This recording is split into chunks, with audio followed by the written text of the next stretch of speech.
अनेक परंपरा महाराष्ट्रामध्ये आहेतच। बीड जिल्ह्यामधील विडा गावात अशीच एक अनोखी परंपरा आजही पाळली जाते। तर या गावामध्ये जावयाची चक्क गाढवावरून मिरवणूक काढली जाते। काय आहे या मागची परंपरा?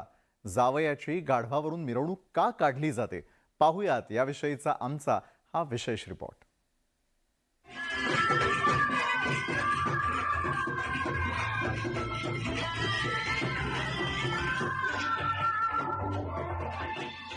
सासरवाडीत जावयाला मोठा मान असतो, पण गाढवावर बसलेला जावई आणि त्यांच्या समोर नाचणारी गावकरी मंडळी पाहिल्यावर ही मिरवणूक आहे की धिंड असा प्रश्न कुणालाही पडल्याशिवाय राहणार नाही।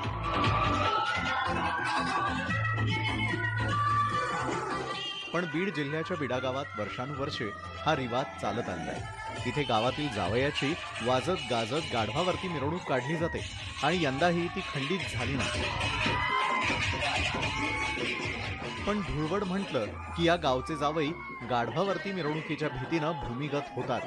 यंदाही तसंच झालं, पण स्वतःला शेर समजणाऱ्या जावयाला मेहुणेही सव्वाशेर भेटतातच, कारण इथे पाळत ठेवून जावयाचा शोध घेतला जातो। या शोध मोहिमेत गावातील महिलाही हिरिरीनं भाग घेत असतात। जावई तावडीत आला की मग सुरू होते जावयाची गाढवावरची मिरवणूक।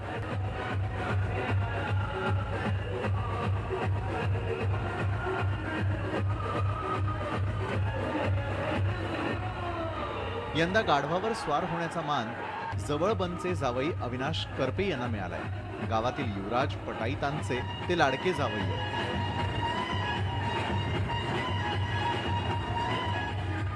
आपल्या नवऱ्याची माहेरात गाढवावरती मिरवणूक काढली जाते म्हटल्यावर पत्नीच्या भावना काय असतील? प्रियंका आणि अविनाशचा प्रेमविवाह, त्यामुळे गावात घोड्यावरून बरात काही निघाली नाही, पण धुळवडीला गाढवावरती मिरवणुकीचा मान मात्र मिळाला। विशेष म्हणजे त्यांची घोड्यावरून पण मिरवणूक निघलीच नाही। आमचं लग्न म्हणजे कसं लव्ह मॅरेज मध्ये झालेले, त्याच्यामुळे मिरवणूक काही विषयच नव्हता। घोड्यावर फर्स्ट टाइम ती बसली, ती गाडवावरच बसली म्हणायचं। त्यामुळे काही विलाजच नाही म्हणायचं। आणि ती परंपरा चालून आलेली, त्याच्यामुळे तिथं काही असं कुणी मुद्दामून केलंय किंवा काही असातलं काही भाग नाही। आणि परंपरेचा आनंद तुम्ही पण आणि परंपरेचा आनंद आता घ्यावाच लागणार आहे ना। घेतो म्हणजे काय घेतलाच म्हणजे।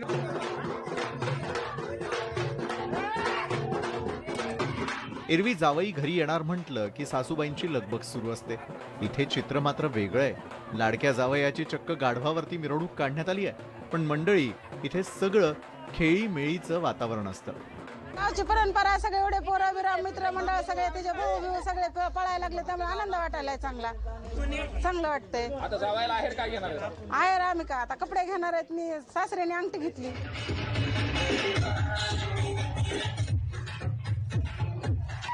खरं तर गेल्या 5 वर्षांपासून प्रत्येक धुळवडीला अविनाश काही गावकऱ्यांच्या हाती लागला नव्हता, पण यंदा गावकऱ्यांनी भल्या पहाटे डाव साधला।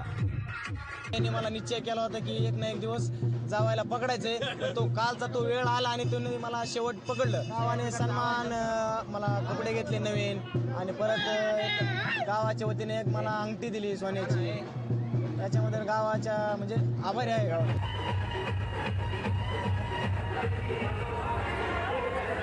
विडा गावात जावयाची गाढवावरती मिरवणूक काढण्यामागे एक कथा सांगितली जाते।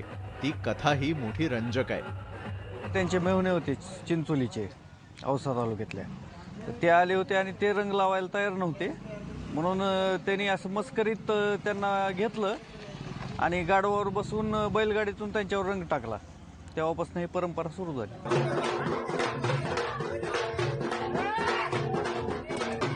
गावभर मिरवणूक काढल्यानंतर गावातील हनुमान मंदिराच्या पारावरती मोठ्या मानापानात जावयाला कपड्यांचा आहेर दिला जातो। तसंच सासऱ्यांकडून सोन्याची अंगठीही दिली जाते। या ठिकाणी कुठल्याही जाती धर्माचा जावई असेल, त्या ठिकाणी गावकऱ्यांनी त्यांना शोधल्यानंतर कुणीही या गोष्टीसाठी नकार आतापर्यंत दिलेला नाही, आणि ही अशी परंपरा 83 वर्षापासून चालत आलेली आहे। या परंपरेत एकदाही कुठल्याही जाती धर्माचा वाद किंवा गावकऱ्याचा वाद या ठिकाणी झालेला नाही। सगळेजण या ठिकाणी आनंदाने आणि सर्व गावकरी मिळून एकोप्याने हा सण साजरा करतात।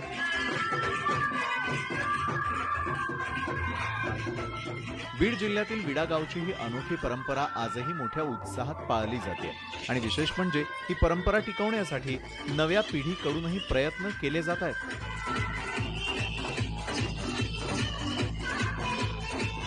सुरेश जाधव, न्यूज 18 लोकमत, विडा, बीड। आहे